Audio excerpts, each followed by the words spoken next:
What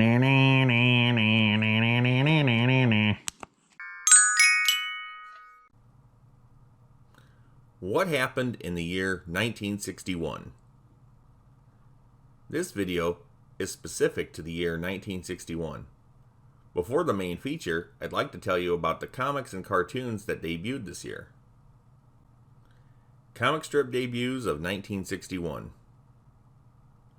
Amy, a funny comic strip about a young blonde girl with a ponytail.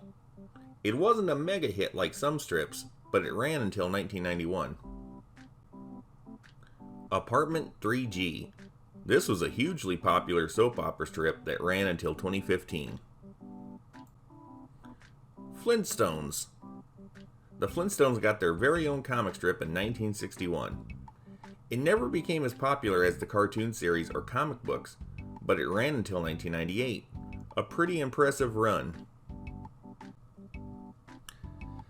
Health capsules. This popular panel answers readers' health-related questions and includes a humorous illustration. Peanuts. The Peanuts comic strip had been around since 1950, but the character of Frida, with her naturally curly hair, made her debut in 1961. This is also the year we first hear about the little red-haired girl, Charlie Brown's unattainable Venus. Sam Strip. This unique gag strip only ran from 1961 to 63. It was created by Mort Walker and Jerry Dumas. Walker had already been famous for his super successful strips Beetle Bailey and Hi and Lois. It featured a lot of cameos of other comic strip characters, a practice that, surprisingly, still isn't done all that often. As far as Sam Strip was concerned, that was the main thing. Although this comic strip didn't last, it later inspired the sequel strip, Sam and Silo, in 1977. Although that one was more of a regular comic strip, it was far more popular and ran until 2016. Comic book debuts of 1961. Archie Comics. The Archie Comics publisher isn't usually remembered for their superheroes. What may surprise you is the fact that they had a lot of them at one time, going way back to the golden age of comics when the publisher was still called MLJ. In 1961, Archie released two new heroes. Fly Girl, the sexy sidekick of the Fly, first appeared in Adventures of the Fly number 13. The Jaguar made his very first appearance in Adventures of the Jaguar number 1. Charlton Comics. Charlton had a thing this year of making comic book series based on new monster movies. These included Gorgo, Conga, and Reptilicus. The most successful of these would be Gorgo. The series ran until 1965. It expanded upon the story that started with the movie. Gorgo and her baby were actually the heroes of these comics and had fantastic adventures. Conga was also a successful series. Reptilicus lasted only 2 issues before Charlton's rights to use the name lapsed. Beginning with the 3rd issue, it was retitled Reptosaurus and ran through 1962 with issue number 8. After that, it had a one-shot special in 1963. Also in 1963, Reptosaurus made a cameo in Charlton's other movie monster-based comic, Gorgo number 12. DC Comics. At this time, DC was still in the process of rebooting some of their older characters.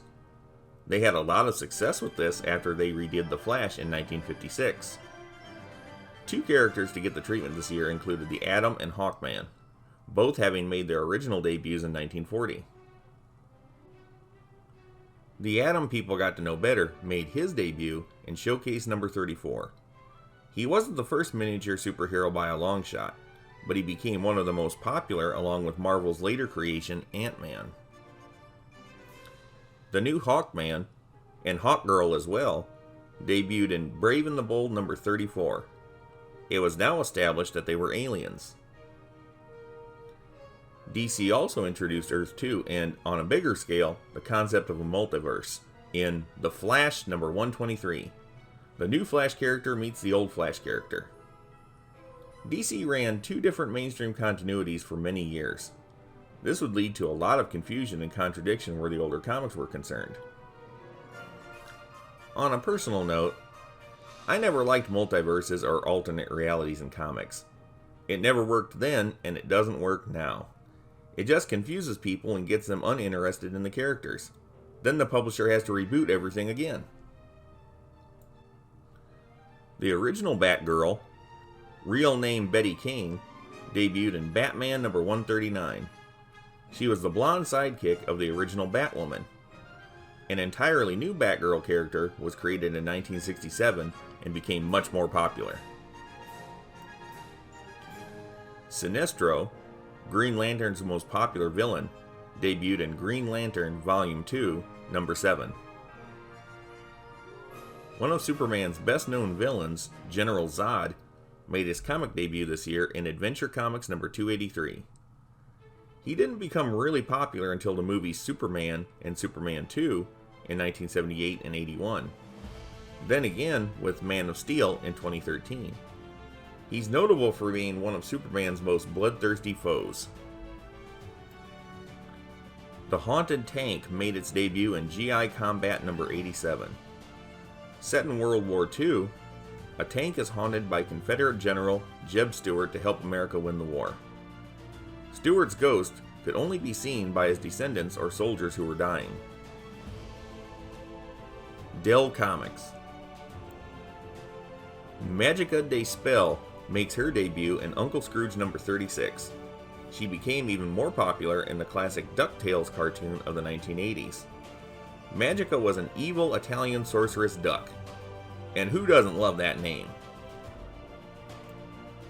Mad Magazine.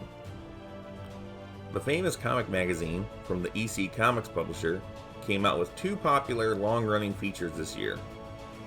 Dave Berg wrote and drew The Lighter Side of, which was a gentle satire on everyday subjects. It ran until 2002. Spy vs. Spy, created by Antonio Prohias, became one of the most famous parts of Mad Magazine, period. The premise is simple. A spy in white and a spy in black try to wipe each other out. You don't always know which color is going to win until the end. Marvel Comics. Amazing Adventures number 1 came out this year. It was the first series of this name from Marvel. This issue also marked the first appearance of Dr. Droom, Marvel's very first Silver Age of Comics superhero. He was a supernatural monster hunter. You haven't heard of Dr. Droom? Don't feel too bad. He didn't stick around long. By issue number 7, the series was reformatted and retitled as Amazing Adult Fantasy. The character of Dr. Droom remained in obscurity for years as Marvel had much more success with others like Fantastic Four and Spider-Man, to name only a few. He would not return in comics until 1976, when he was renamed to Dr. Druid. Why was he renamed? This was done to avoid confusion with Marvel's popular supervillain, Dr. Doom, who would make his first appearance in 1962. Amazing Adult Fantasy also started in 1961. Of course it started with issue number 7, but it ran to number 14 under this title. The series didn't take well and was set to be cancelled. With number 15, in 1962, the title was renamed to just Amazing Fantasy. Why is any of this significant? Because that's the issue that introduced Spider-Man and became one of the most famous comic book covers of all time. Not too bad for a series that flopped. Fantastic Four number 1 introduced a superhero team of the same name. It also introduced their first major villain, Mole Man. This was Marvel's very first big success. It was their initial answer to DC's popular Justice League of America comics. It wouldn't be until 1963 that Marvel created a more direct rival with their Avengers comics. The Fantastic Four was unique on a number of levels. The team was actually like a family. They didn't have secret identities since everyone knew their real names. Their superhero names were more like nicknames. There was a lot of humor in it, especially in the early years, along with some very unique storytelling. The superhero team also had regular people problems like paying rent, relationship troubles, and other such things. They were very relatable. The characters also had their own unique personality quirks and things going on. The Fantastic Four, certainly at this time, was a very interesting comic. Stan Lee gets the credit for creating the Fantastic Four. It really broke him out as Marvel's main man, and, ultimately, the most famous person to ever work in comic books. The creation of Fantastic Four, along with many other Marvel heroes, has been in great dispute. Jack Kirby, who was the original artist for Fantastic Four, had created the earlier team of Challengers of the Unknown for DC back in 1957. There are a lot of similarities between these two teams. The Fantastic Four got so much more popular. This has always been a hot button in the Stan Lee-Jack Kirby feud. Cartoon debuts of 1961. AP Films, Gerry Anderson. Supercar. This really isn't a cartoon, but it's certainly a children's show. Supercar debuted in Britain. It was a sci-fi adventure show using marionette puppets, a process creator Gerry Anderson called supermarionation. This did very well and led to 3 later series: Fireball XL5 in 1962, Stingray in 1964, and his most famous production, Thunderbirds, in 1965. All of these shows would eventually find their way onto American television. Art Clokey. Davey and Goliath. Art Clokey, creator of Gumby, also created this Christian-themed cartoon series with similar stop-motion animation. It ran for 3 seasons through 1964, then had a 2-season revival from 1971 to 73. 7 specials were made from 1965 to 2004. Disney. Ludwig von Drake. This legendary character made his debut in the first episode of Walt Disney's Wonderful World of Color. He would later appear in the Donald Duck comic strip later that year and receive his own comic book series from Dell. For some reason, the character never really takes in comics, but is used quite heavily on television and other special productions. He was a goofy Austrian scientist and uncle to Donald Duck. 101 Dalmatians. This theatrically released animated film was a major hit and easily the most popular cartoon to have come out in 1961. Who doesn't love lots and lots of spotted puppies? It also features one of Disney's best known and most bizarre villains, Cruella de Vil. Does she ever get her Dalmatian puppy coat? I think not. Format Films. The Alvin Show. The first cartoon series of Alvin and the Chipmunks aired for 1 season on CBS. It was shown in reruns quite a bit for the rest of the decade and for a short time in 1979. The revival series of the 1980s became much better known and longer lasting.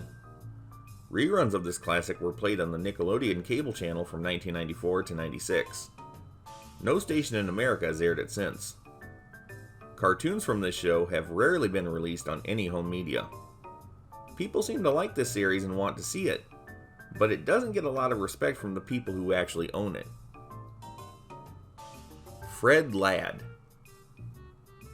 The Underseas Explorers. Here we go! The rarest, most obscure cartoon to come out this year. It was a series of short, educational cartoons that aired in syndication. It taught you about marine life. This is so hard to find that you can barely find pictures of it online, let alone any episodes. It is said to be like an underwater version of the later, much more popular Johnny Quest, especially with their foreign boy character named Romby, similar to Haji. Ironically, there would be another cartoon series very similar to this called The Undersea Adventures of Captain Nemo.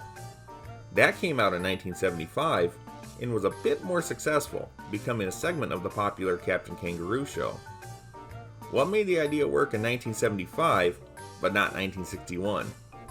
Who can say? Hal Seeger. Out of the Inkwell. This was a short-lived revival of the classic Out of the Inkwell cartoons from Fleischer Studios, starring Koko the Clown. Besides the main character himself, it bore little resemblance to the earlier cartoons. It was in color, had sound, and gave Koko more of a supporting cast. There was his girlfriend, Coquette the Clown, and a rival of sorts named Mean Mo. Koko himself was a lot friendlier than he had been in the old days. The on-screen battles between Koko and his creator Max Fleischer could get pretty brutal. Although Fleischer himself was still alive and played a part in developing this cartoon, he really wasn't a big part of the stories. Larry Storch, later of TV's F-Troop fame, did the voices. This was a charming little cartoon series that, sadly, has become a great obscurity. You can't find more than a few of these anywhere. Hopefully, a complete collection will someday find itself on DVD. Hanna-Barbera. Top Cat. This was essentially the Phil Silvers show in cat face. The premise was similar to that sitcom, also known as Sergeant Bilko. It was different for a cartoon because it didn't rely heavily on characters getting beat or blown up. There was a lot of trickery instead, and it was a very smart cartoon. The Yogi Bear Show. Yogi Bear, originally a backing segment of Huckleberry Hound, finally gets his own show. His show marks the debuts of Snagglepuss and Yankee Doodle. K-Row Productions. Calvin and the Colonel. This aired on ABC for just one season. It was an animated remake of Amos and Andy. More accurately, it was like Andy and the Kingfish, since there was no real equivalent of the Amos character. The characters were made into animals to avoid the touchy racial issues that had plagued Amos and Andy. This show belly flopped in the ratings, and barely lasted its one and only season. The connection to Amos and Andy, even with them being animals, really hurt it. The original voice actors of Amos and Andy, Freeman Gosden and Charles Correll, appeared on this show. People who were still fans of the real Amos and Andy didn't seem to appreciate the watered-down version of the show they loved so much. Truthfully, this cartoon didn't get a fair shake from anyone. It's not bad at all, especially for a kid-friendly TV cartoon. This is what happens when you pay attention to politics and cancel culture. Much younger people, who have no idea what Amos and Andy was or the controversy behind it, find these cartoons online and seem to like them just fine. Looney Tunes. Not much going on in Looney Tunes this year besides a handful of good cartoons, but they did introduce a new character. Although minor, he was memorable. Hugo the Abominable Snowman made his first appearance in the Bugs Bunny cartoon, The Abominable Snow Rabbit. As far as real Looney Tunes cartoons go, he was not seen again until the Spaced Out Bunny cartoon from the 1980 TV special Bugs Bunny's Bustin' Out All Over. After that, he's made a handful of minor appearances in newer Looney Tunes cartoons. MGM.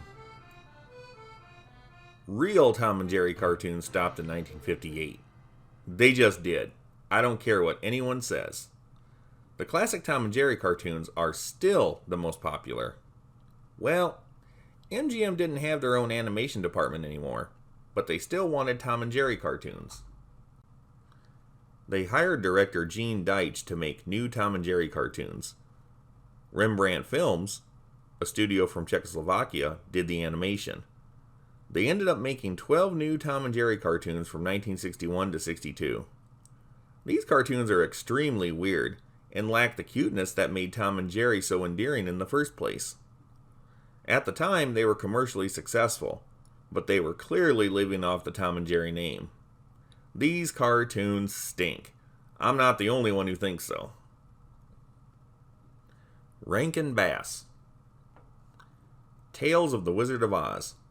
This was the second ever cartoon series from Rankin Bass, and the first to feature traditional hand-drawn animation. If you're expecting something like the MGM musical, this ain't it. This is a series of short little cartoons featuring the Oz characters doing various funny things. The animation is crude and cheap. The voice work, however, is quite good, and the stories are creative. It's not one of the studio's best-known cartoons, but has a cult following. Had the animation been a little bit better, this could have been a great hit. Such low budgets for TV cartoons can really hurt the final product. UPA. The Dick Tracy Show. The same studio that created Mr. Magoo created this cartoon show of Dick Tracy. It lasted just one season.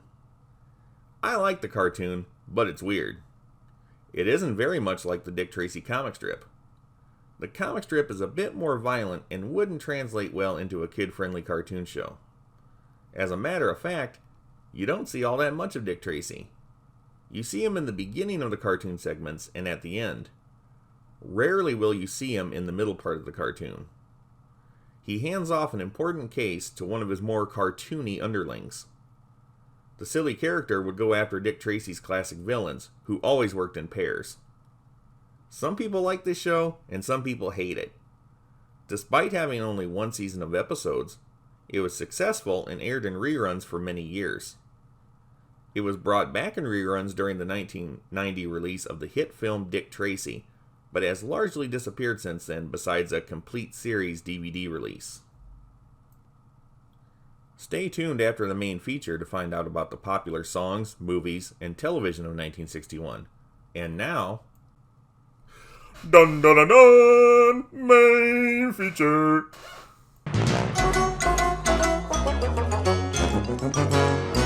At the White House, the Christmas tree is up in all its glory, ready for the first Christmas in the presidential mansion for Mr. and Mrs. Kennedy. A group of designers had a hand in decorating the tree in the manner of Tchaikovsky's Nutcracker Suite. The Christmas season brings Mrs. Kennedy to a children's hospital in Washington for a visit with ill and crippled children. The First Lady expressed a wish to make the visit so that she might try to bring a little cheer to the unfortunate tots who will have to greet Santa Claus here.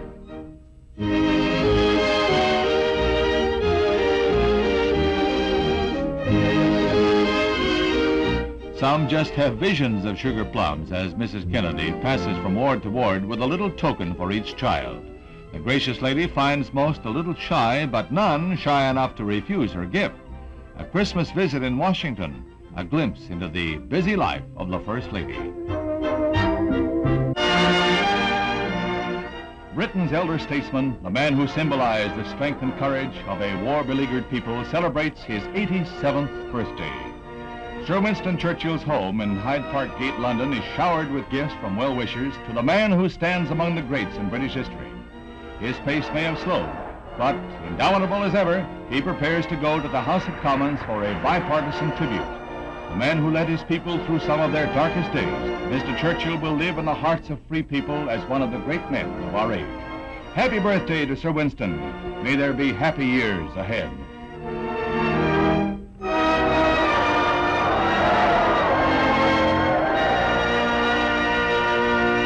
It's moving day for royalty on the other side of the world. The Japanese Emperor Hirohito is preparing to move with his family into a new home that will serve as the imperial household. A blend of modern and traditional Japanese styles, the house is the acme of comfort without being palatial. By coincidence, moving day for the man who was once called the Son of Heaven comes on the 20th anniversary of Pearl Harbor.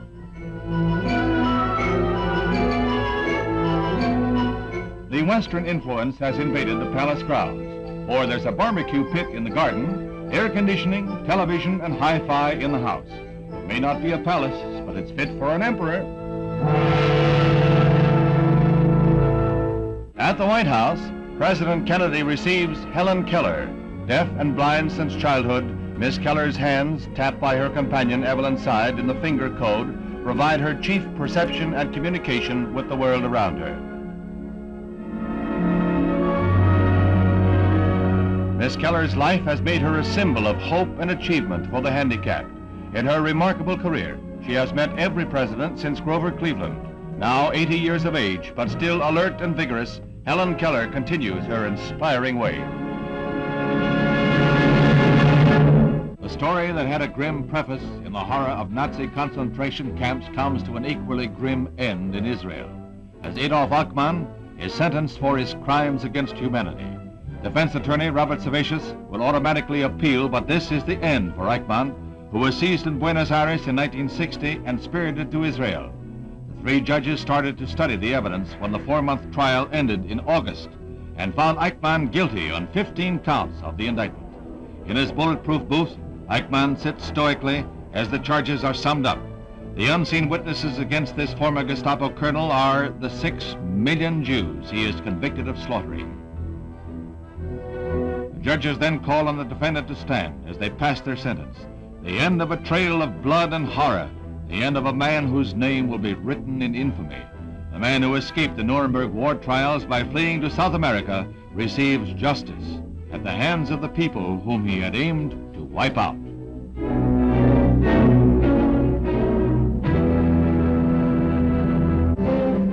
Queen Elizabeth's tour of India coincides with the nation's 11th anniversary celebration of independence. Elizabeth rides with President Prasad to the reviewing stand in New Delhi, where Prime Minister Nehru greets the royal party. Her Majesty, who once would have been Empress, now represents the Commonwealth, to which India proudly adheres as a free nation, one of Asia's major powers.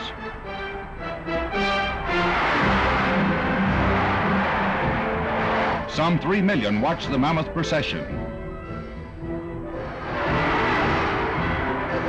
Modern India recalls the colorful days of empire.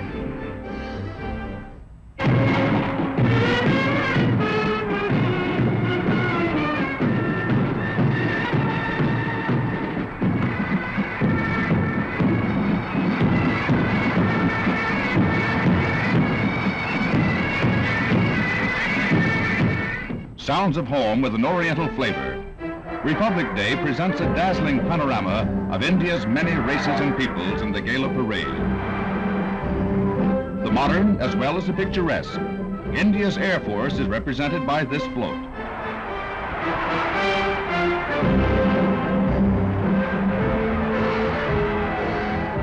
Highlight of the parade, the traditional elephants recalling days of Mughal grandeur. India affirms for its royal visitor the closeness of traditional and Commonwealth ties of friendship with Britain. At a press conference, President Kennedy outlines the West's reply to Khrushchev's threats to sign a peace treaty with East Germany. A city does not become free merely by calling it a free city. For a city or a people to be free requires that they be given the opportunity, without economic, political, or police pressure, to make their own choice and live their own lives. The people of West Berlin today have that freedom. It is the objective of our policy that they will continue to enjoy it. Peace does not come automatically from a, quote, peace treaty, unquote. There is peace in Germany today, even though the situation is abnormal. A peace treaty that adversely affects the lives and rights of millions will not bring peace with it.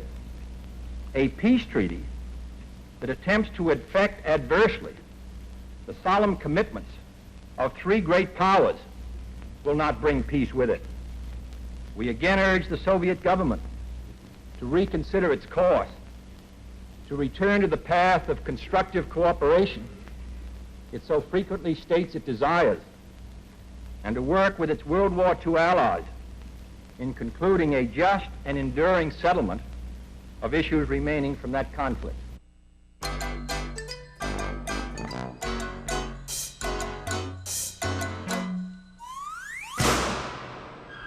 It's the night of the Blue Ribbon Sweepstakes in Hollywood, the Oscar Awards. Screen luminaries Tony Curtis and Janet Leigh are among the celebrities present. And so is Gene Simmons. Tonight climaxes a year of hard work. Tonight the best efforts in motion picture production are rewarded. Eva Marie Saint announces the Best Supporting Actor. The winner is Peter Ustinov in Spartacus. Mr. Ustinov gets his Oscar for his work in Universal Pictures' Spartacus, a spectacle that won 4 awards for a major share of the night's honors. A versatile writer, actor, and director, The bearded Mr. Ustinov is a popular choice with everyone.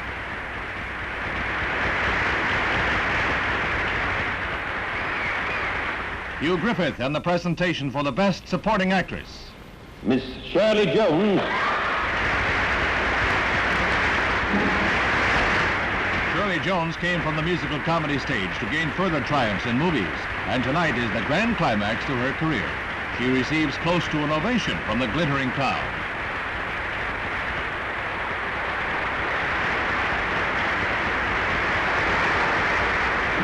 The tension mounts as Greer Garson announces the Best Actor.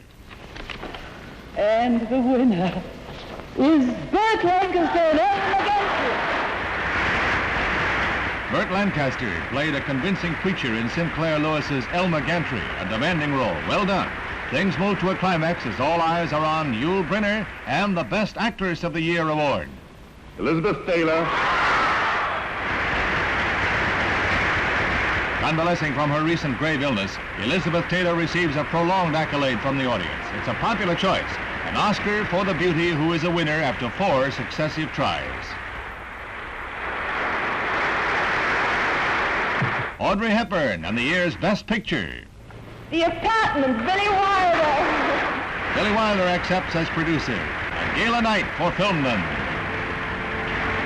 In Paris, the rites of spring begin in the chill of winter with the unveiling of new hats for the new season. This one is trimmed with 2 large roses, very feminine and very right for spring. Here's a convertible eye catcher, white toque with on-again, off-again straw picture brim. Here's a perky chapeau of Italian straw. Black leather has interesting possibilities, too. Dark satin, trimmed in black, gives this creation after-dark glamour. To enhance the mood, add a horsehair veil to this straw toque. Sou'westers are in to make sure this season won't pass without its fashion controversy. Call it chic or call it coal scuttle, as you will. You have to admit it's striking. Far-out fashions for men, tailored by some of the continent's leading stylists, take the spotlight for summer.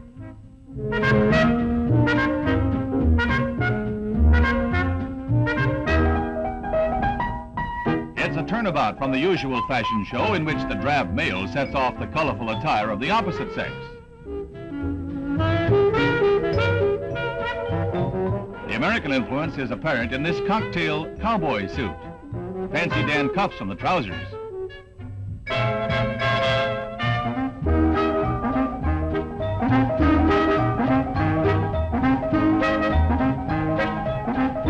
Plenty of fancy trim is evident from neckline to ankle.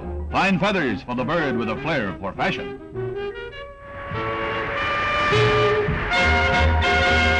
New heights in entertainment are promised airline passengers as Walter Slezak delivers a print of the first motion picture to be shown aloft on a regular schedule.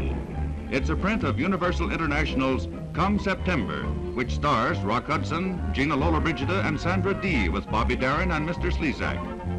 He has beautiful accompaniment as he boards the jet for the inaugural flight of Movies Aloft. They will be shown on 5 transcontinental trips and on flights to Europe.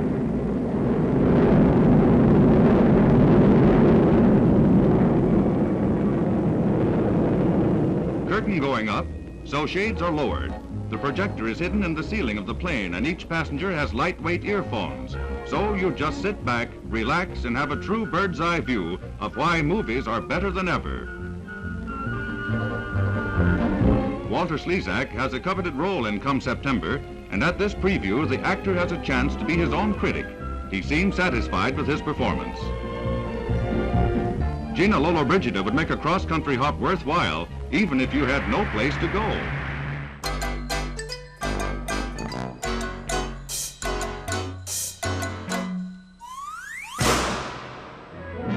1961 was a year of international tensions, compounded by crisis after crisis.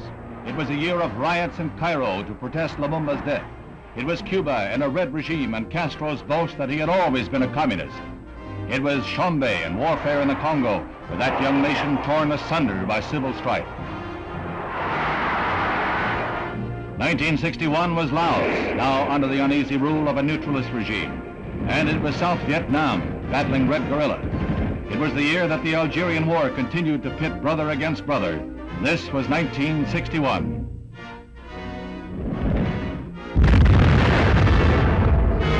In January, John Fitzgerald Kennedy was sworn in as the 35th President of the United States and began the momentous task of guiding the nation through the critical years ahead. It was a solemn ceremony as he took the oath of office and assumed the burden laid down by Mr. Eisenhower. For a time, the very effectiveness of the United Nations was threatened when Dag Hammarskjöld was killed while on a peace mission to the Congo. The great apostle of peace had assumed his post in 1953 and brought to his work a dedication that won him international respect even from the Russians. They tried to remove him, but they could never question his integrity.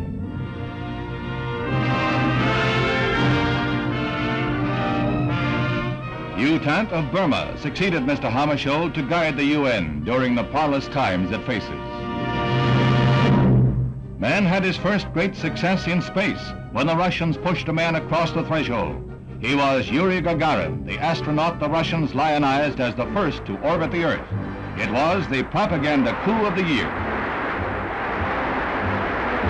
After the Russian flight, U.S. plans were accelerated. Commander Alan B. Shepard was sent into suborbital flight. Unlike the Russian venture, this took place in the white-hot glare of worldwide publicity. The Mercury capsule is right on course as the commander took over the controls to become the first man to guide a spacecraft. 115 miles up, he went 300 miles downrange, right on target, and was picked up by waiting helicopters.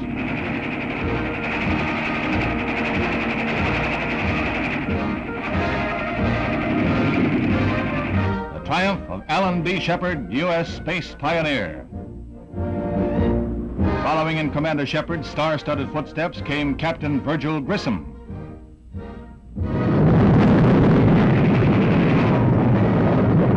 Everything is A-OK until the heartbreaking finale. As the captain prepared to leave the capsule, explosive bolts on the escape hatch let go, and the Mercury is lost. However, the moon gets closer. The line of demarcation in the Cold War lies in Berlin. West Berlin, with its burgeoning prosperity, is a thorn in the side of the Reds. Refugees from the east escaped by the tens of thousands until the communists in desperation threw up their wall of hate to seal off the border. In a decade, more than 4 million East Germans fled their homes, causing a drain on communist Germany's economy that was called no longer tolerable. Their answer, the wall.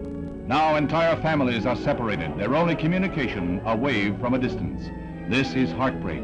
This is the poignant drama not found in the reports of diplomats. A bride in the East can only wave to her mother in the West.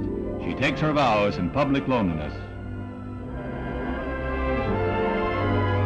The border is strengthened, but still they escape. She hangs from a second-story window. The Red police try to pull her back. The Westerners try to free their grip.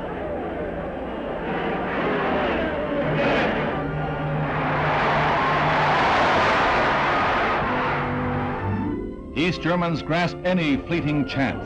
A guard's back is turned, the barbed wire is slashed, and Westerners stretch forth willing hands to pull them to asylum. They gamble that a sudden rifle shot won't end their dreams, that a slip won't bring disaster. Freedom is man's most prized possession, and it is only for those who love it.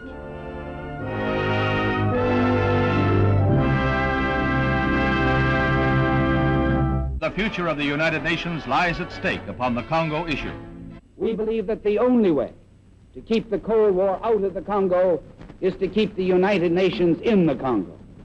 And we call on the Soviet Union to join us in thus ensuring the free and untrammeled exercise by the Congolese people of their right to independence and to democracy. Mr. President, it is the security of all peoples which is threatened by this statement and by the proposals of the Soviet government.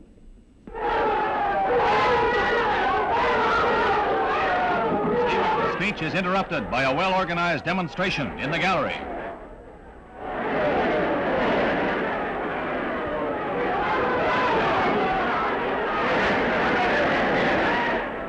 Most of the group are American Negroes, members of African nationalist groups in New York. It's the most violent demonstration by spectators in the World Organization's history. The effect is to underscore the gravity of the Soviet threat. But Hammarskjöld stands firm, refusing to bow to communist pressure. His contention that disaster would result if UN troops leave the Congo is backed both by President Kennedy and by India's neutralist Prime Minister Nehru. As the riot is slowly put down, the stage is set for a test between the free world and the communist bloc, the most critical moment in the 15 years of the United Nations' existence.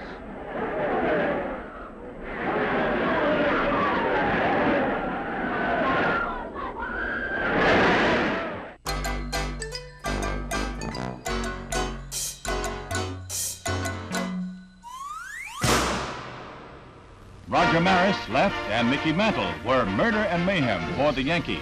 Maris bloomed with his long ball in 1961 and scattered home runs into the stands like hailstones. He led an assault along with Mantle on Babe Ruth's home run record of 60. And for a while it was nip and tuck as to which of the two would be the one to break the record set by the Babe in 1927. Since Ruth's day, the season has been expanded, and Maris did not hit his 61st until the Yankees' final game. He didn't break the old mark within 154 games, but a new record he did chalk up.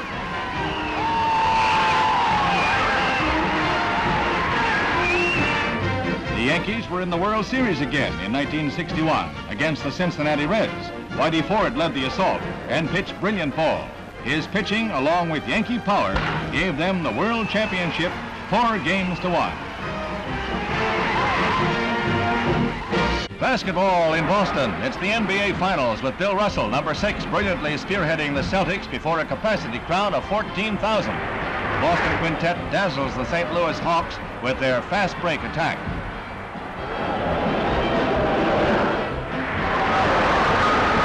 Visitors fight back to trail by only 5 points in the third period. Then Russell, Cousy, Heinzone and company start clicking.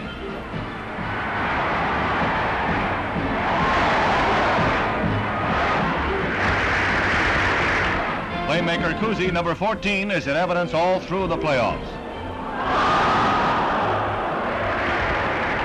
With time running out, the Celtics have a solid lead, but they're still going.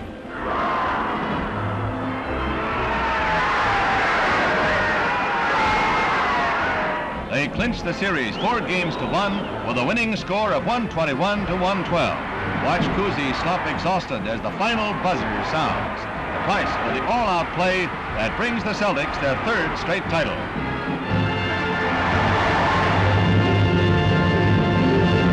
The Braves meet the Giants in Milwaukee, and baseball history is being made by Willie Mays, who faces Lou Burdett in the first inning and promptly smashes his first home run of the day. Only 8 men, including the great Lou Gehrig, have hit 4 home runs in one game. Today, Willie is joining that select circle.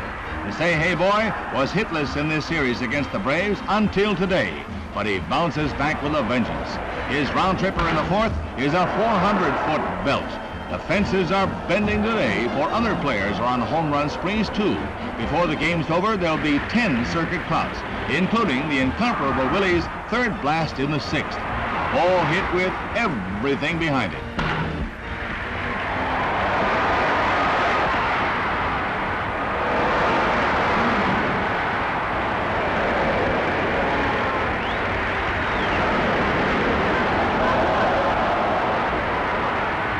The Milwaukee crowd is all for Willie now as he steps in the 8th and proceeds to poke his record-tying homer into the stands. Until today, Willie thought he was in a batting slump.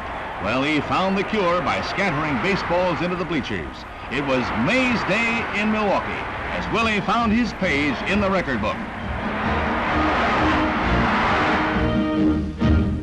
Football provided some spine-chilling thrills. In the season's pro opener, Tim Brown of the Philadelphia Eagles took the opening kickoff from 5 yards behind his goal line and romped 105 yards for a touchdown.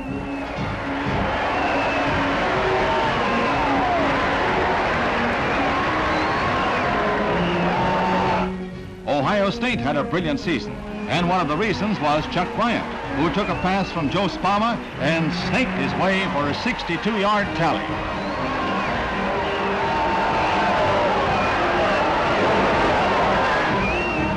Ernie Davis, Heisman Trophy winner as the outstanding college football player of the year, sparked the Syracuse team with runs such as this one. That number 44 was murder to the opposition. And as a grand finale, here's Dave Ramey of Michigan taking an Ohio State kickoff all the way home. 1961, a year of thrills and sports. For everybody from racing fans to football enthusiasts, 1961 was a year to remember.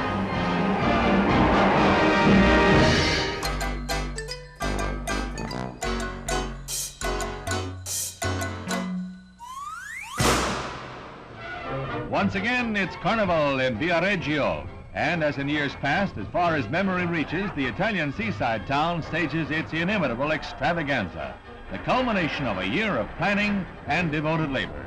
Imagination runs riot. One float is a mocking tribute to horror film star Count Dracula.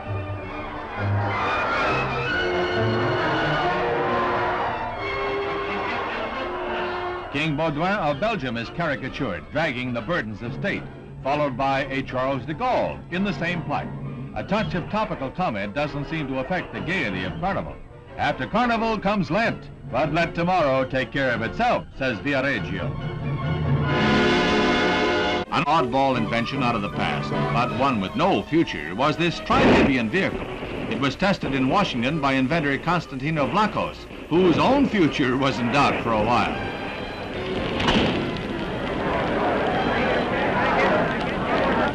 Vlachos was burned but not scared off. As soon as he got better, he was back to the old drawing board. Great art can be a moving experience, but if it moves, is it necessarily great? Avant-garde artists have put together a collection of modern mobiles on display in Holland that may be art and that certainly move, but it's every man his own art critic from here on.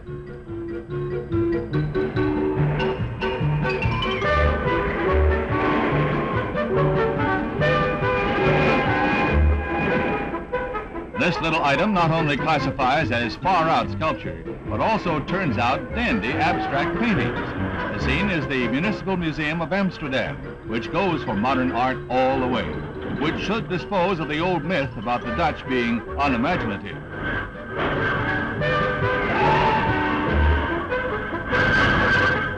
Whether you like it or not, it's enough to set anybody's head spinning.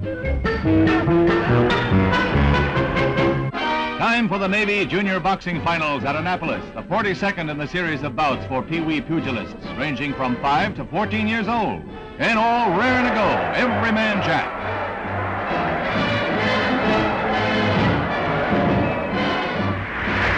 Spike Webb, famous Navy boxing coach, presides, and the first competitors have at it. This is really the paperweight division. Tiny tots with great big gloves and a double knockdown. These bantams are game little scrappers. Learning to dish it out and to take it at an early age is Navy tradition.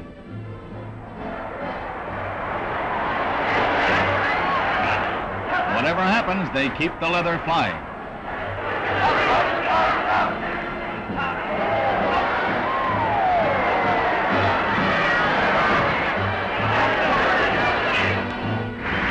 This bout finds one junior boxer with a wait-and-see strategy. He mostly plays it cool, doesn't believe in wasting ammunition, but the other fella keeps up a barrage. He finally connects, literally nosing out the loser. Ah, a tough rat. There's one place in New England where basketball is the summer sport. It's at Bob Cousy's camp, Greylag, near Pittsfield, New Hampshire. The famed Boston Celtics basketball star is a man who knows how to combine business with pleasure. He has his small charges goggle-eyed at the way he can handle that ball.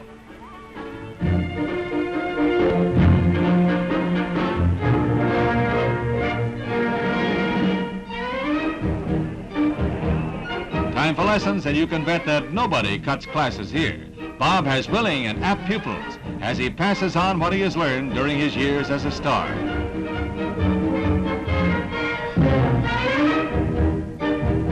He's famed for his long pass as he sets up shots for the boys. But what Cousy likes best, and that goes for the kids, is when everybody gangs up to try to stop one of the game's greatest dribblers.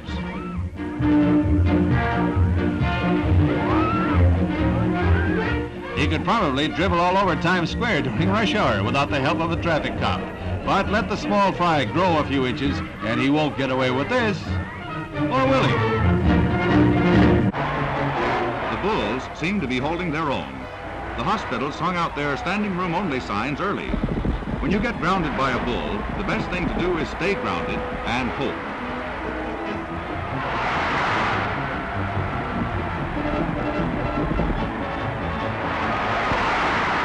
Maybe the reason the Bulls are doing so well is that they stayed sober. A more even contest is this one. They're both stunned for a minute, mark it up as a draw. As for the bullfighters, hold their aching backs. A few other big events of 1961. What were the celebrity deaths of 1961? Leo Carrillo, perhaps best known for playing the likable but dim-witted sidekick Pancho on TV's The Cisco Kid. I like this guy. In real life, he was anything but stupid and a man with many talents. The very famous Leo Carrillo State Park in California is named after him. Jeff Chandler, popular actor, died at the age of 42 due to complications during surgery. His best-known role is Cochise in Broken Arrow from 1950. Ty Cobb, the legendary baseball player. Gary Cooper, one of old Hollywood's biggest name actors. Ben Corbett, Western character actor who appeared in no less than 280 films, often as a comedy sidekick. One of his characters was Magpie in Tim McCoy Western movies. Marion Davies, legendary silent film actress. Joan Davis, popular comedian of film, radio, and television. Star of I Married Joan. John Eldridge, actor. This guy was so good he should have been more famous. He had a long career, but rarely broke out of small parts in movies and television. One of my favorite things he did was play the dad on the comedy TV series Meet Corliss Archer, a major role he very much deserved. Harry Gribben, silent movie comedy star. He was very popular at the time, but not very well known now. Why is this? Most of his films have been lost. Dashiell Hammett, one of the greatest mystery writers of all time. He created the characters of Sam Spade, Nick and Nora Charles from his Thin Man series, and the comic strip Secret Agent X9, among other works. Ernest Hemingway, the legendary author, died by suicide. Chico Marx, one of the main three Marx Brothers comedy team. Grandma Moses, the famous painter. Leo Reisman, one of the famous band leaders of the big band era. Gail Russell, popular film and TV actress, died of alcoholism at the too young age of 36. Anna May Wong. She was the first Chinese-American film star in Hollywood and the first to receive international recognition. On January 3rd, President Eisenhower announced that the United States has severed diplomatic and consular relations with Cuba. This is relevant because relations with Cuba were not restored until 2015. John F. Kennedy became the first U.S. president to be inaugurated on color television. This happened on the NBC network, January 20th. Just 5 days after this, JFK became the first president to hold a live, televised presidential press conference. Mel Blanc, the most famous cartoon voice artist who ever lived, was in a terrible car accident on January 24th that left him in a coma for 2 weeks. It happened on the infamous Dead Man's Curve in Los Angeles. Blanc recovered, and it wasn't too long after his coma that he was recording voices in his hospital room. Physically, it would take a bit longer to heal. Blanc was also a popular character actor in shows like the Jack Benny program. He returned to that show for that year's Christmas episode, but had to get around on crutches in a wheelchair. On January 31st, Ham, a chimpanzee, becomes the first great ape to go into space. His mission was a success. and he lived until 1983 at the ripe old age of 25. President Kennedy established the Peace Corps on March 1st. The Barbie doll gets a boyfriend when Ken is introduced on March 11th. It's hard to imagine Barbie without Ken. Long before court TV or anything like it, the very first televised trial was aired in 1961, beginning April 11th. It was the Adolf Eichmann trial, a Holocaust perpetrator. He was ultimately sentenced to hang. The infamous American invasion of Cuba, called the Bay of Pigs, begins on April 17th. It's over by April 19th. It didn't do anything but make Fidel Castro, leader of Cuba, just a little bit madder at the American government. Have you ever heard of TV being called a vast wasteland? Sure you have, somewhere. But you probably never knew who first said it. It happened on May 9th. FCC chairman Newton N. Minow made a speech about television and the public interest. In this speech, he referred to commercial television programming as a vast wasteland. On July 25th, President Kennedy gives a speech on the Berlin crisis, but the biggest takeaway was his urging of Americans to build fallout shelters. Paranoia about being blasted by nuclear bombs was at a fever pitch, and a lot of people were scared. Construction of the Berlin Wall begins on August 13th. The very first Six Flags amusement park opens up in Arlington, Texas on August 1st. It's called Six Flags Over Texas, and as of 2023 is still in operation. The CTV network was started in Canada on October 1st. This became the country's first privately owned network. Up until then, the only major network in Canada was the CBC, a public broadcaster. Popular comedienne Lucille Ball marries Gary Morton on November 19th. It proved to be a much more successful marriage than the one she had with previous co-star Desi Arnaz. American involvement in the Vietnam War officially begins on December 11th. Ireland gets its first national television station, Telefís Éireann, on New Year's Eve. Popular tunes of 1961.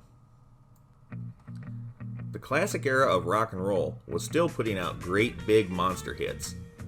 At this point in the 1960s, a lot of songs still sounded like they came from the 1950s. Rock and roll was the dominant form of music. Country was popular, and there were some big country hits, but the genre certainly took a backseat to rock and roll. Blues was becoming a bit better known. It wasn't impossible to get on the charts because Howlin' Wolf and Freddie King did it, but it was very, very hard. Blues music seemed to sell better in album form than in singles. Folk music was starting to creep into popularity, but it had not yet hit its stride. 1961 was a fascinating year for music.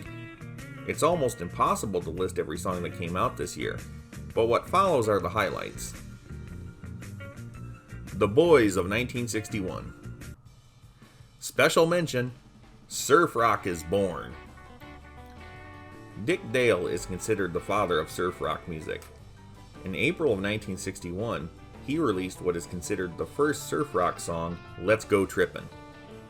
It was a regional hit in California and a minor hit nationally, but it set things in motion. Soon there would be a lot of super successful surf rock acts like the Beach Boys, Jan and Dean. Even the Ventures started playing a lot of surf music. Dick Dale gets a lot more acclaim now than he did back then, but he still deserves a lot more attention. In November of this year, the Beach Boys released their first single, Surfin'. It was only a regional hit, but it set things in motion for one of the biggest selling and longest lasting rock and roll acts of all time. Elvis Presley. Are You Lonesome Tonight was a song he released in late 1960 that still charted highly in the early part of 1961.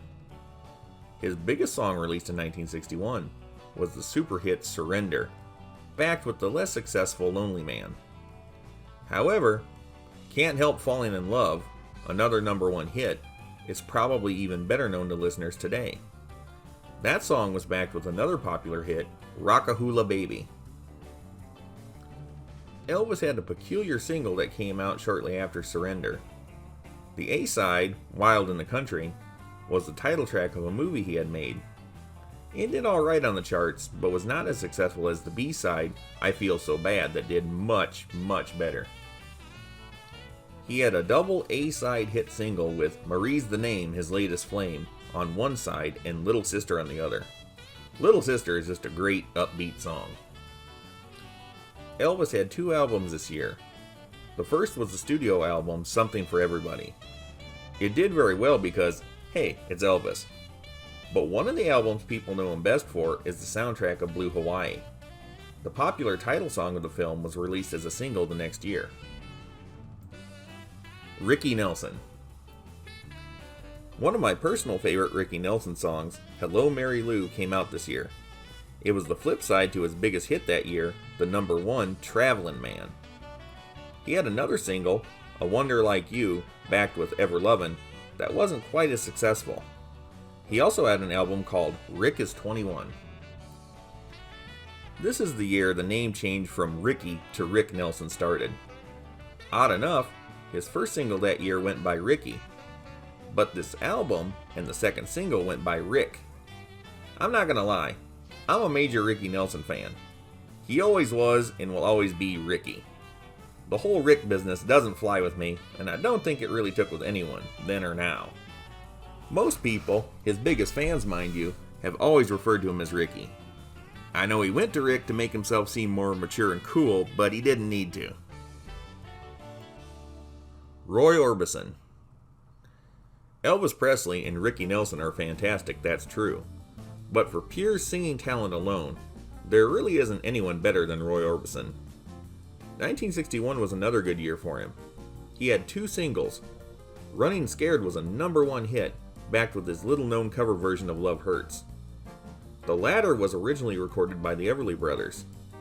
It wouldn't be a major hit until 1974 when it was covered by Nazareth, becoming one of that group's biggest songs and a radio staple.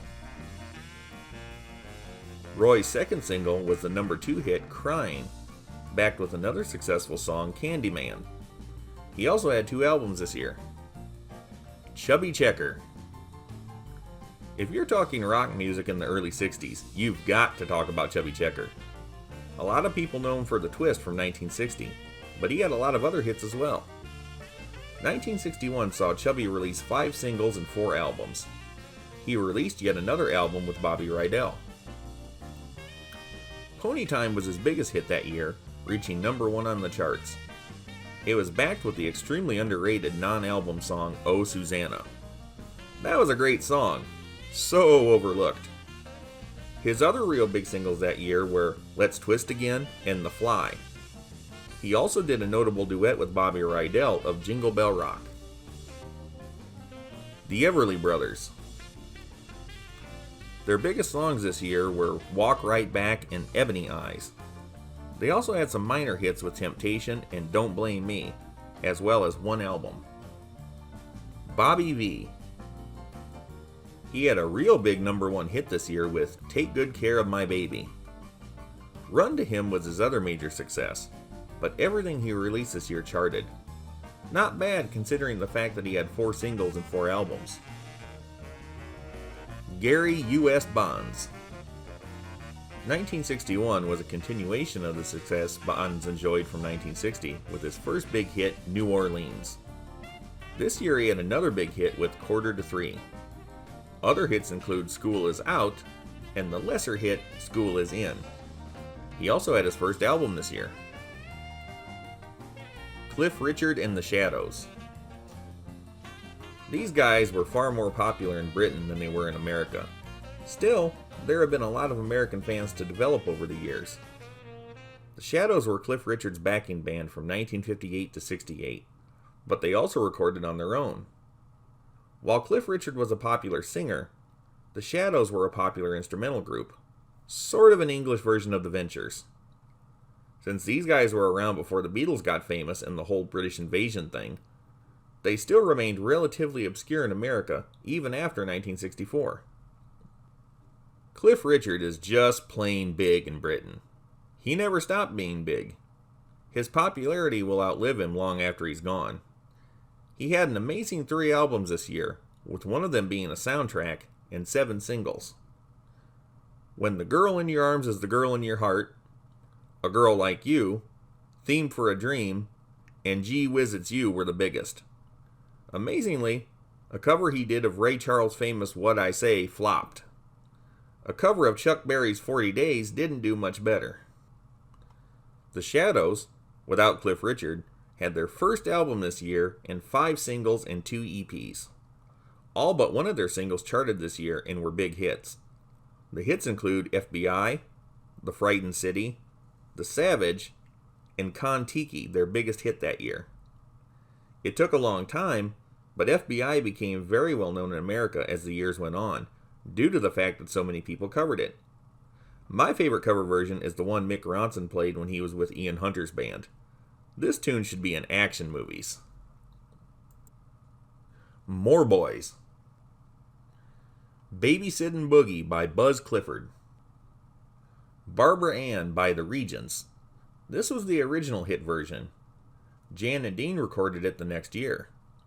The most famous version was released by the Beach Boys in 1965.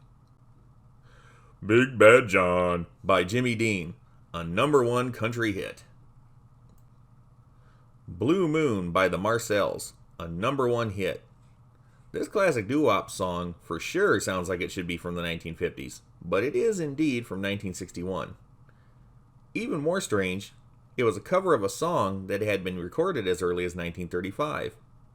As a matter of fact, there were 2 hit recordings of Blue Moon in 1949. Bristol Stomp by the Dovells, another song that sounds like it should be from the 50s. This is pretty energized, and you can't listen to it without wanting to jump around real crazy like. Calcutta by Lawrence Welk. This #1 hit became the biggest selling recording of Welk's career. It was first released in December of 1960, but hit pay dirt in 1961.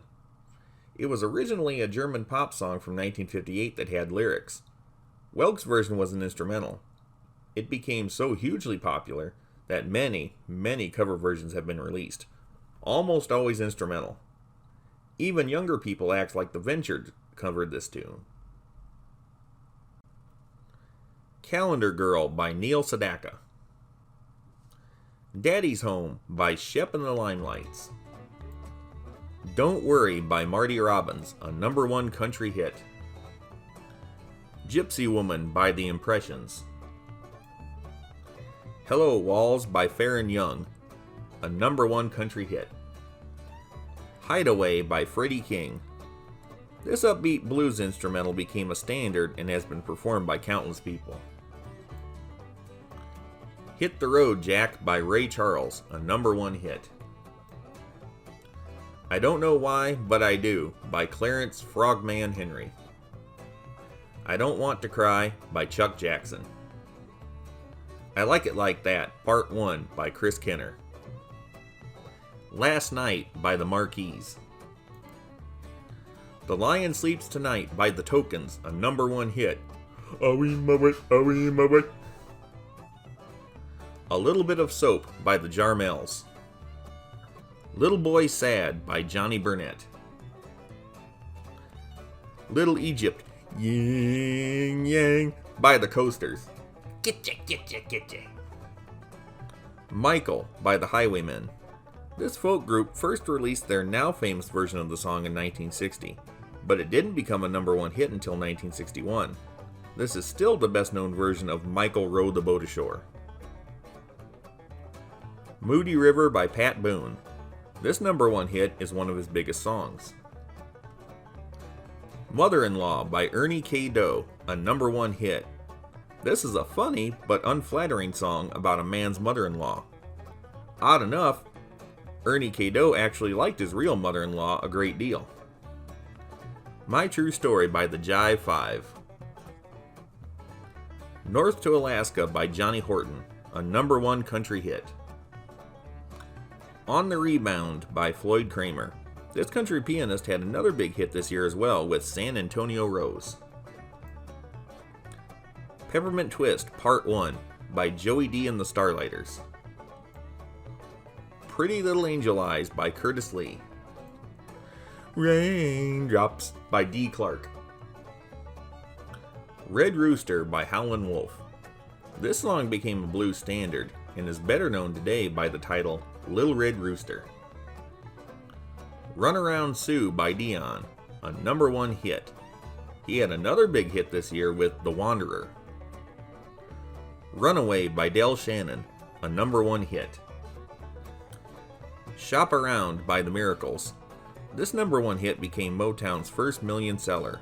It had first been released in the fall of 1960. Stand By Me by Ben E. King. This was a major hit. He was also still enjoying the success of the previous year's Spanish Harlem. Stranger on the Shore by Acker Bilk.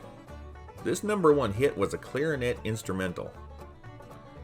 Sukiyaki by Kyo Sakamoto. The success of this song is peculiar. It's not your standard rock or pop song. It was first released in Japan this year. It ended up topping the charts in a number of countries, but wouldn't hit #1 in America until 1963. This went on to become one of the best-selling singles of all time, selling over 13 million copies worldwide. There were a lot of cover versions of this song in the 1960s. So with the song this successful, the question remains, how come Kyo Sakamoto isn't a bigger name than he is? And why isn't Sukiyaki played more often on the radio? This is one of those really big successes that is nearly in obscurity today. I'm guessing there are at least 10 songs I've mentioned so far that you know better than this one, and although they were hits, they didn't sell like Sukiyaki. Tender Years by George Jones, a #1 country hit. There's a Moon Out Tonight by the Capris. This Time by Troy Shondell. Tossin' and Turnin' by Bobby Lewis. This song was originally released in December of 1960, but it didn't become a #1 hit until July of 1961. This song is so hugely popular that it's hard to believe it took so long to hit. Town Without Pity by Gene Pitney. Turn On Your Love Light by Bobby Bland.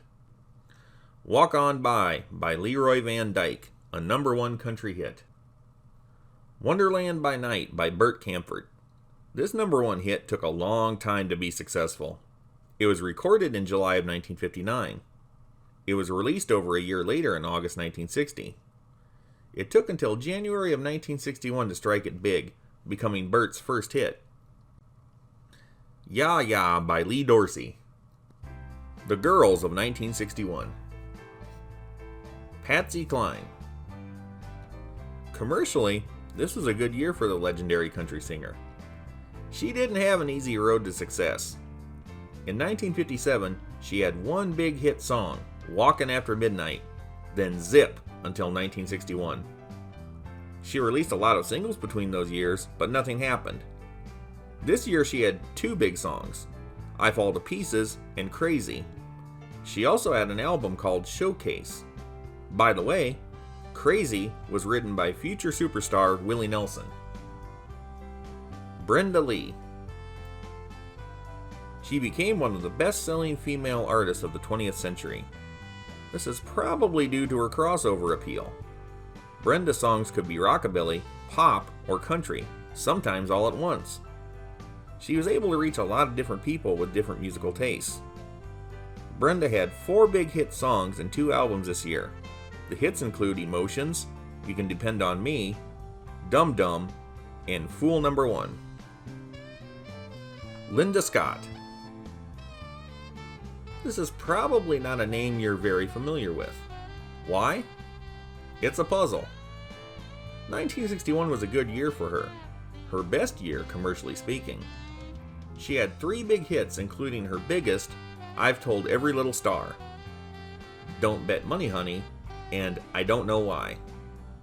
She did have some more songs that charted through 1965, but nothing as big as these 3. She also had her first album this year. Linda Scott was on TV quite a bit until she retired from show business in 1967. For some reason or another, she is an incredibly undervalued singer of the classic rock and roll era who was, indeed, a big star in her heyday of 1961. It's a shame that her songs aren't played more often on classic rock stations. She deserves to be kept in modern memory. Connie Francis. This was a good year for Connie. Her biggest song this year was Where the Boys Are, but she had others like Breaking in a Brand New Heart, Together, He's My Dreamboat, and When the Boy in Your Arms is the Boy in Your Heart. She also had 7 albums. The Shirelles. When they first released Dedicated to the One I Love in 1959, it didn't sell very well at all. It was re-released in 1961 and became a major hit. Timing is everything. Will You Still Love Me Tomorrow was another odd success for the group. This is another case of a song released in 1960 that didn't hit number 1 until 1961. Other big successes for them this year include Mama Said, Baby It's You, and Big John Ain't You Gonna Marry Me. More girls. Oh, girls, girls, sure do love more girls. At Last by Etta James. Every Beat of My Heart by Gladys Knight and the Pips, their first hit. Gee Whiz, Look at His Eyes by Carla Thomas. Heartbreak USA by Kitty Wells, a number 1 country hit. I Know You Don't Love Me No More by Barbara George. I Love How You Love Me by the Paris Sisters, their first and biggest hit. It's Gonna Work Out Fine by Ike and Tina Turner. This became their second million-selling song after their earlier hit A Fool in Love. It was also their first Grammy nomination. The Mountains High by Dick and Dee Dee. This group is just awesome. Dick is unique in the way that he can sing in a deep voice as well as the real high notes. These two were good together and they recorded a lot of great songs, but this was their biggest. Please Mr. Postman by the Marvelettes, a number 1 hit. There's No Other Like My Baby by the Crystals. This is the debut single from the famous girl group. It did alright, but wasn't a monster big hit.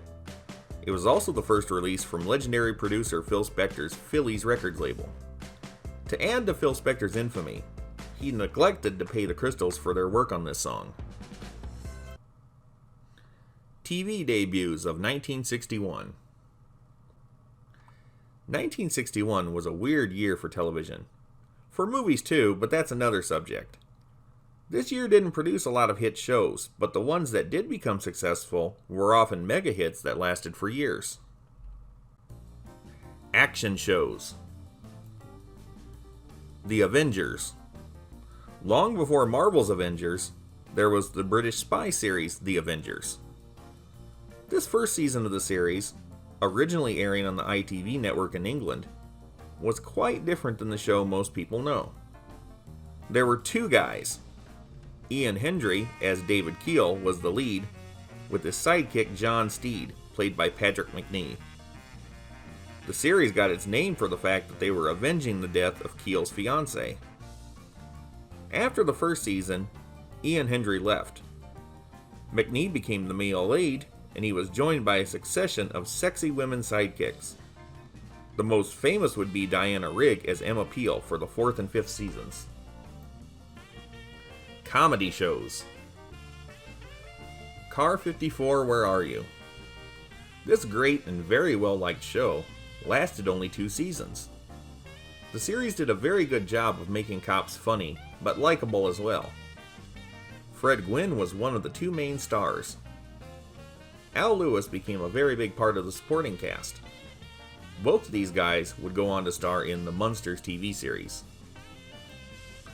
The Dick Van Dyke Show. This was a very big hit and good for the careers of everyone involved. Mary Tyler Moore, who played the wife, became a superstar from this, ultimately starting her own production company, MTM Enterprises, which was responsible for many popular TV shows. Hazel. This was a great, easy-to-take comedy show. Shirley Booth, who had been a serious dramatic actress, really shined as the not-serious Hazel, maid to the Baxter family. It was based on the popular cartoons from the Saturday Evening Post magazine. Mr. Ed. This long-running series is a rare example of a show that originally aired in syndication, but was picked up by a major network. The first season was in syndication. The remaining 5 seasons aired on CBS. No one expected this show about a talking horse to be a hit, including the cast. The show became super popular in short order, and everyone involved was proud of their product. Plus, Mr. Ed was a very talented and award-winning animal actor. Other shows. ABC's Wide World of Sports. The popular sports program started this year and ran until 1998. Ben Casey, the popular doctor show starring Vince Edwards. The Mike Douglas Show. This long-running daytime talk show ran for 20 years. It was originally aired as a local show in Cleveland, Ohio. In 1965, it became a national show and moved to Philadelphia, Pennsylvania. It was an unusual but still lighthearted kind of talk show. Mike Douglas had been a big band era singer in his younger days. However, he was always very open to new talent and featured a lot of hip, brand new acts on his show. Older, more traditional entertainers would appear as guests on the same show, and everyone got along.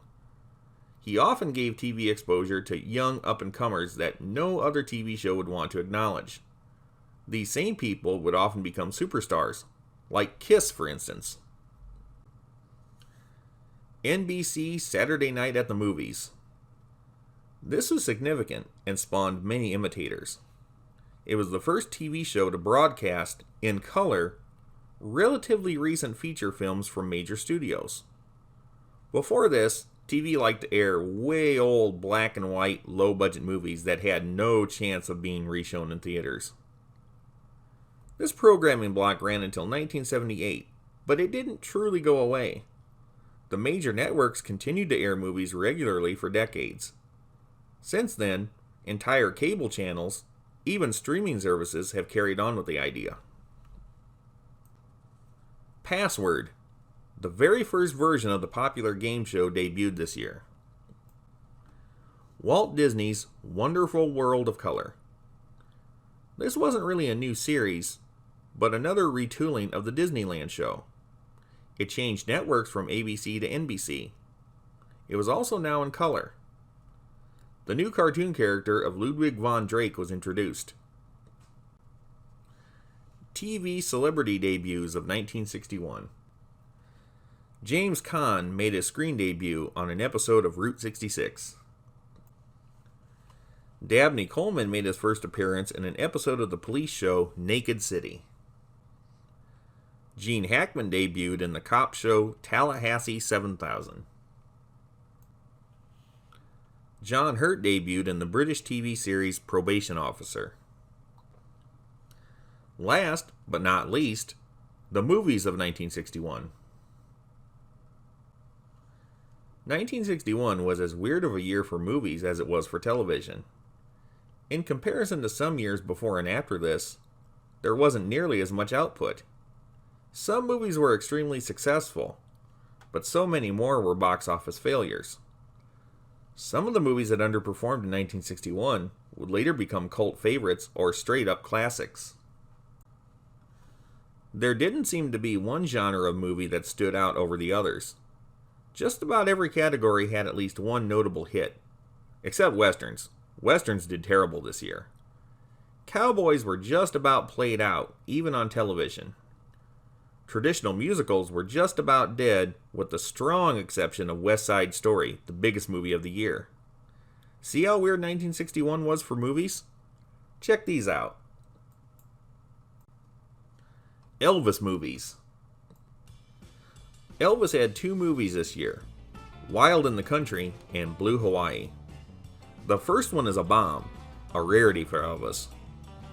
The second one is known, at least by name, to just about everyone who knows Elvis. It's one of his biggest box office successes. The soundtrack album was also extremely popular. Rock and roll movies. Hey, Let's Twist. Joey D and the Starlighters were the headliners of this successful film that featured other big acts like Joanne Campbell, she was so awesome, and Teddy Randazzo. The success of this movie led to another Joey D movie the next year called 2 Tickets to Paris. Teenage Millionaire. This is a rare movie, but I'm not sure why. Jimmy Clanton was the star. It also featured such big acts as Dion, Jackie Wilson, Chubby Checker, Vicky Spencer, Bill Black's combo, and others. Legendary comedian Zazu Pitts was also in it. It deserves a watching for the name draw alone. Twist All Night, also known as the Continental Twist. Louis Prima and Sam Botera were the musical stars. Extremely popular model and actress June Wilkinson was also in it. Twist Around the Clock. A Chubby Checker movie. He certainly deserved one. He kickstarted the dance song craze of the early 1960s. This movie also featured Dion, Vicky Spencer, and the Marcells. It even had good character actors like Alvy Moore and Tull Avery. It made a lot of money and led to a sequel the next year, also starring Chubby Checker, called Don't Knock the Twist. The Young Ones, starring British rock stars Cliff Richard and the Shadows. Jerry Lewis movies. The Ladies' Man marked the debut of his famous catchphrase, "Hey lady!" His other movie this year was The Errand Boy. These were typical Jerry Lewis films that did well enough, but weren't super hits. Comic adaptations. Dondi. Based on the comic strip of the same name, this live-action family comedy did poorly. Although David Corey, who played Dondi, was an unknown child actor, his GI buddy, Dealey, was played by David Jansen. Jansen had recently finished his popular TV series Richard Diamond Private Detective, but would become most famous for his next series, The Fugitive, in 1963. Tintin and the Golden Fleece. This live-action movie, made in France, is based on the popular Tintin comic books from Belgium. Although better known in Europe, an English-dubbed version exists. Tintin comics, cartoons, even movies eventually find their way to America. A less successful sequel was released in 1964. Other comedy movies. The Absent-Minded Professor. This major hit film starred Fred MacMurray as the inventor of flying rubber, better known as Flubber. This became the very first Disney movie to get a sequel just 2 years later, called Son of Flubber. Breakfast at Tiffany's. You still hear about this movie in one way or another. This romantic comedy starred Audrey Hepburn, George Peppard, Buddy Ebsen, and Mickey Rooney. It was a major moneymaker. Come September. This romantic comedy hit starred Rock Hudson, Gina Lollobrigida, Sandra Dee, and Bobby Darin. Gidget Goes Hawaiian. This is the popular sequel to the 1959 film Gidget. Deborah Wally now plays Gidget, replacing Sandra Dee. Like the previous movie, it's a beach comedy film with musical numbers. This kind of movie got even more popular when surf rock music started getting big. The Great Imposter. Tony Curtis starred in this comedy drama about the real-life imposter Ferdinand de Mera, infamous for impersonating all kinds of people, just for kicks. This movie was a good enough moneymaker, but not one of Curtis's biggest films. However, Curtis claimed this to be his favorite role. Lover Come Back. One of the classic romantic comedies with Rock Hudson, Doris Day, and Tony Randall. A hit. Mr. Topaz, also known as I Like Money in America. This movie was not a success. It stars Peter Sellers and was also his directorial debut. What is odd about this movie is that just 2 years later, in 1963, he would hit big with the first Pink Panther film. Like that film, this film was set in France. He played a French character, and it was a crime caper. One of his co-stars was Herbert Lom, who would end up becoming the long-suffering Chief Inspector Dreyfus, beginning with the second Pink Panther movie. The biggest difference, however, is that Mr. Topaz was just not as endearing of a character as Inspector Clouseau. The Parent Trap. This Disney comedy film was a huge hit. Hayley Mills played a dual role of identical twins separated at birth when their parents divorced. Maureen O'Hara and Brian Keith played the parents. Little known fact, these two were in another movie together in 1961, The Deadly Companions, a serious western. That didn't do anywhere near as well as The Parent Trap. The Pleasure of His Company. A movie with singers and dancers that wasn't a musical but straight comedy, and it was a hit. Fred Astaire had given up dancing on screen as he felt he was getting too old. He did dance a little during the party sequence and even sang for a little bit, but there were no musical numbers. Debbie Reynolds, Tab Hunter, and Lily Palmer were the other main stars along with Charlie Ruggles and Elvia Allman. Pocketful of Miracles. This starred Glenn Ford and Betty Davis with a large name cast including, but not limited to, Peter Falk, Anne Margaret, Edward Everett Horton, Sheldon Leonard, Ellen Corby, Jackie Lamb, Mike Mazurki, Doodles Weaver, George E. Stone, Jay Novello, and Benny Rubin. It made money, but wasn't a major hit. It was also nominated for a lot of awards. Snow White and the Three Stooges.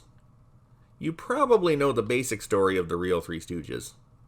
They were real famous for a long time, then they weren't, then they made a big comeback, then they all died off. Well, this movie was made during their big comeback. It was actually their second feature film. What happened with this movie? It flopped. Big time. It was their only feature that was filmed in color, but it was their least popular. Fortunately, this movie didn't kill their career. The Stooges still went on to make more movies. The biggest problem with this movie wasn't the quality, but the fact that too much money was put into it. Color cost a lot of money. The film was aimed at a children's audience. Kids paid less for movie tickets.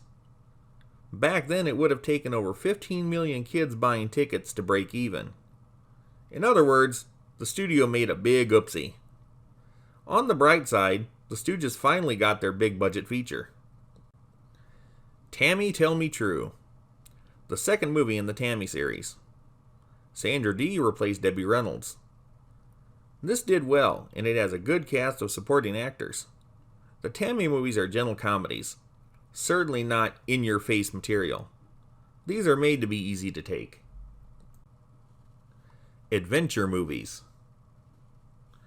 5 Minutes to Live. Country singer Johnny Cash is the star of this action crime thriller. He's the bad guy, and he goes down hard. This movie was actually a big money-making hit. Despite this, Johnny only acted in one other theatrical film. After this, he acted in several TV movies and did voiceover work. Goliath Against the Giants. A Hercules-type film, although the character was called Goliath. It was Brad Harris's debut as a lead actor. The Guns of Navarone.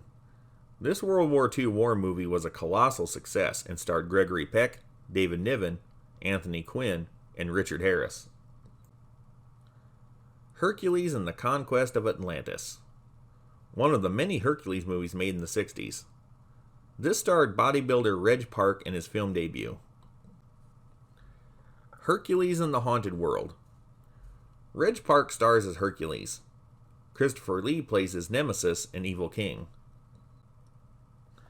The Naked Edge. Gary Cooper starred in this thriller movie, his final role. It was released after his death. It was a big hit. It also starred Deborah Kerr and Peter Cushing. Yojimbo. This Japanese samurai film was made by Toho Productions, the same company famous for Godzilla. It was a critical and commercial success. A lot of films from all over the world have gone to use this film's basic story idea of an anti-hero pitting two criminal gangs against each other. Some critics say this is one of the greatest films ever made. It does have American fans, but this never became an American mainstream film. The heavily borrowed premise, however, should be very familiar to you. Westerns. Westerns didn't do very well this year. There were a lot of big-budget westerns with big-name stars that bombed. It was clear that the era of Hollywood producing a ton of mainstream western movies was coming to a close. Since the mid-1960s, Hollywood occasionally comes out with a big western, but for the most part, this genre has been relegated to B productions from independent studios. It is unnecessary to list all of the western movies this year, but here are some that didn't make it, and I bet you'll be surprised.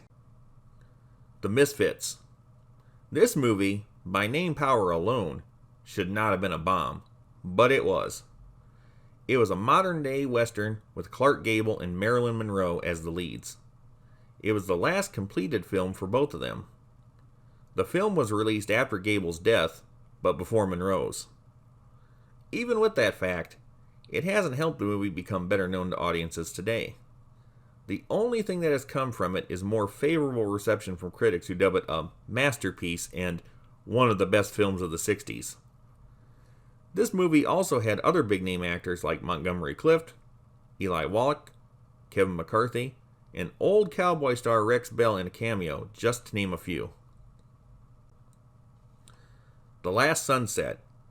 Rock Hudson and Kirk Douglas starred in this western bomb. One-Eyed Jacks. Marlon Brando was the star of this western. It was also the only film he directed. This was a big bomb, despite having a very big cast including Carl Malden, Ben Johnson, Slim Pickens, Alicia Cook Jr., among others. It fell into the public domain, and seems to be better liked today than it was back then, but it's still not a very famous film. Posse from Hell. A little remembered western movie, but I'm not sure why.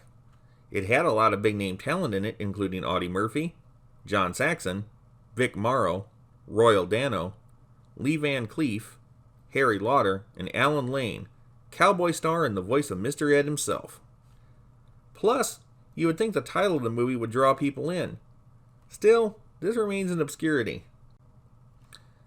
Two Rode Together. John Ford was the director, famous for his John Wayne westerns. James Stewart was the star, along with Richard Widmark and Shirley Jones. It even had legendary western funnyman Andy Devine. Other stars included Ken Curtis, Jeanette Nolan, Woody Strode, and Ted Knight. This movie bombed so hard. The names on the poster should have been enough to sell this to ticket buyers, but it didn't. Horror and science fiction movies. The Beast of Yucca Flats. Famous bad guy actor Tor Johnson starred as the Beast. This is considered to be one of the very worst movies ever made. It was extremely low budget, was not a great hit at the time, but has since become somewhat famous in spite of itself, due to all those people who watch those so bad they're good movies. The Curse of the Werewolf. Hammer Films from England tried their hand at modernizing the Wolfman type films. They had previous success with Frankenstein, Dracula, and The Mummy. For whatever reason, this movie was not as successful as those. It's not even particularly hated by audiences. This just seems to be one of those movies that fell through the cracks. Gorgo. This is a British-made Godzilla-type film. It's actually a smart monster movie with a good story and good acting. It did well enough in theaters and became a big comic book series for the Charlton publisher that ran from 1961 to 65. The comics, likewise, are quite clever. Conga. I'm surprised the makers of this film could get away with doing this. It's a ripoff of King Kong, simply renamed Conga. The story is different, so it's not a remake, but just the same, it's a thinly veiled copy of King Kong. It was popular enough to get a comic book series from the Charlton publisher that lasted from this year until 1965, with reprints continuing until 1968. Master of the World, based on the awesome story by Jules Verne. It wasn't the most faithful adaptation, as it took elements from that book and an earlier Jules Verne novel, mashed them together, and did some other retweaks besides. It had to be made less fantastic than the book itself due to budget and technological limitations. In 1961, it really wasn't possible to make a realistic, convincing adaptation of the original story. The basic idea of the movie's plot is that a madman inventor named Robert has made an incredible airship in a bid for world domination. Vincent Price was the villain, reportedly one of his favorite roles. It was also the first time Charles Bronson was cast as the romantic, heroic leading man of a theatrical film. This did well enough, and a sequel was valued, but they basically wrote themselves in a corner with the way this film story was constructed, so it didn't happen. Mothra, the first film of the famous monster moth. He eventually became a big character in the Godzilla movies. After Toho's first 2 Godzilla movies, the company wanted to branch off into other monster movies. Mothra proved to be popular, second in popularity only to Godzilla. The unique thing about Mothra is that the character was always presented as good. Mysterious Island, based loosely on the Jules Verne novel. This science fiction adventure movie had its fans. The story is a sequel to 20,000 Leagues Under the Sea. Unlike the 1954 film that Disney made, this film was made by Amarin Films for Columbia Pictures. A group of prisoners in the American Civil War escape in a hot air balloon. They end up on a mysterious island populated by giant and tiny animals. Still, the men don't think they're the only people on the island. Eventually, they learn that Captain Nemo, in his fantastic submarine the Nautilus, has been hiding out on the island. He helps the men escape the island, as a volcano is about to destroy it. Nemo, however, stays behind as the Nautilus is damaged beyond repair and he doesn't want to leave. The Pit and the Pendulum. Based loosely on the Edgar Allan Poe story, this successful B-movie starred Vincent Price and Barbara Steele. This did so well that American International Pictures and producer Roger Corman agreed to do another 6 movies based on Edgar Allan Poe stories. 5 of these would again star Vincent Price. These movies, more than anything else, kept the stories of Edgar Allan Poe in public memory during the 1960s. Reptilicus, a Danish-American joint production about a giant prehistoric reptile. It actually did well at the box office and got a comic book series from the Charlton publisher. Voyage to the Bottom of the Sea. This science fiction adventure film was a major hit. It featured a large ensemble cast and involved a nuclear submarine going deep into the ocean in a bid to save the world from disaster. Danger lurks inside and outside the sub. The cast includes Walter Pidgeon, Joan Fontaine, Barbara Eden, Peter Lorre, Robert Sterling, Michael Ansara, Frankie Avalon, Howard McNear, and Robert Easton, among others. The success of this film would lead to a popular TV series that ran from 1964 to 68. Drama and romance movies. Backstreet. This did well in theaters, but is little remembered today. It starred Susan Hayward and John Gavin.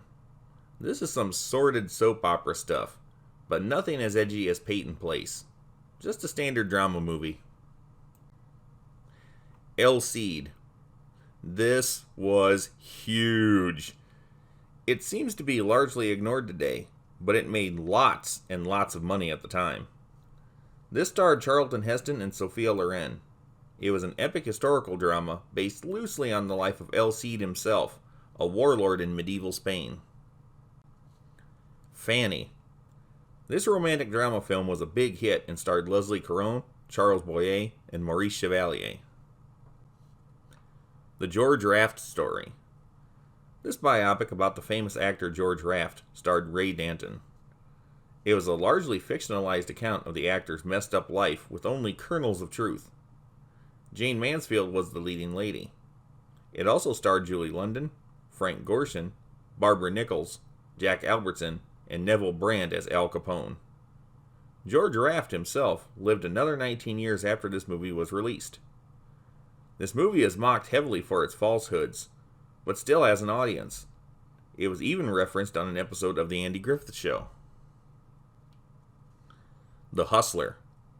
This romantic sports drama about pool hustling was a major hit. Jackie Gleason, who was already a superstar, became even more famous with his role of Minnesota Fats. Gleason played a lot of memorable characters, and Minnesota Fats ranks right up there with Ralph Cramden, Joe the Bartender, and Smokey.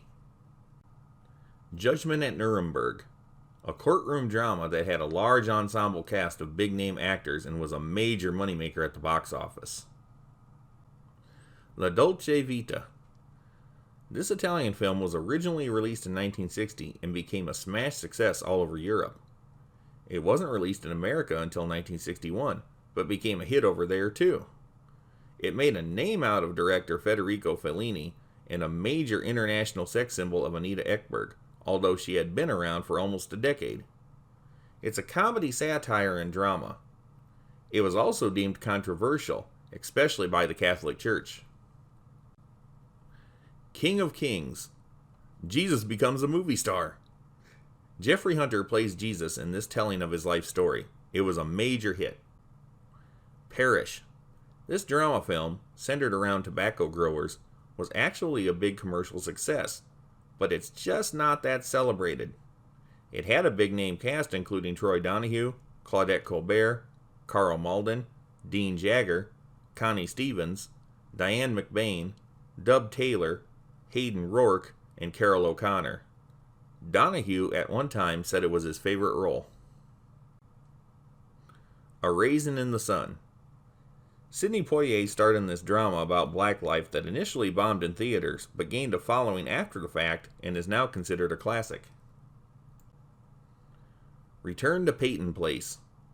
The successful sequel to the earlier film Peyton Place. This made a lot of money, but nowhere near as much as the 1957 original. Anyone who knows what Peyton Place is will tell you it was one big messed up soap opera. Over-the-top drama to the max. Splendor in the Grass. This drama film, set in the late 1920s to early 1930s, starred Natalie Wood and Warren Beatty. It was a big hit. Susan Slade. This teen drama starred Connie Stevens and Troy Donahue. It was financially successful, but quickly forgotten. Town Without Pity. This movie, set in 1960 occupied Germany, starred Kirk Douglas and was not a great success. However, the title song from the soundtrack, recorded by Gene Pitney, became a huge hit. It was nominated for an Academy Award and became Pitney's first top 40 hit. This is one of those rare instances where the song from a film is more popular than anything else about the film. You've probably been a fan of this song for years and never knew it came from a movie. Musicals. Babes in Toyland. Disney's version of the classic operetta was a flop. It's not remembered as well as the 1934 film with Laurel and Hardy. It was only the second theatrical version, but 3 TV adaptations had been made between the two movies. This film bears little resemblance to the Laurel and Hardy movie. It starred Ray Bolger, Tommy Sands, Annette Funicello, and Ed Wynn. This was Funicello's favorite filmmaking experience, despite the fact that it didn't do well. The toy soldiers from this movie, however, became quite iconic for Disney during the company's holiday promotions. They just looked kind of cool. Flower Drum Song. At the time of this film's release, it did poorly at the box office. It is the only Hollywood movie, based on a Rodgers and Hammerstein musical, to lose money. It was, however, nominated for many awards, and a lot of people came to enjoy this movie later on. It's still a well-liked musical. It was the first Hollywood movie to star a mostly Asian cast. This wouldn't happen again until The Joy Luck Club in 1993, 32 years later. West Side Story. This musical drama film was an inner-city version of Romeo and Juliet, with whites and Puerto Ricans fighting each other. Natalie Wood was the big star. Rita Moreno received a lot of attention for her part in the film. This made an insane amount of money and was the biggest hit of the year. Film debuts of 1961. Film debuts of actors and actresses aren't always memorable, but the ones who came out this year enjoyed very long, successful careers. Anne Margaret as Louise in A Pocketful of Miracles. This was actually a decent part for a first-time film gig. She played the illegitimate daughter of Betty Davis, who starred as an apple peddler named Apple Annie. Ed Asner had been doing small parts on TV for a while before he made his film debut as Dave Keller in The Murder Men. This wasn't a big movie, but it had name actors in the lead roles including Peter Mark Richmond, James Coburn, and Dorothy Dandridge. Interesting enough, this was Ed Asner's first film and Dorothy Dandridge's last. Warren Beatty as Bud Stamper in Splendor in the Grass.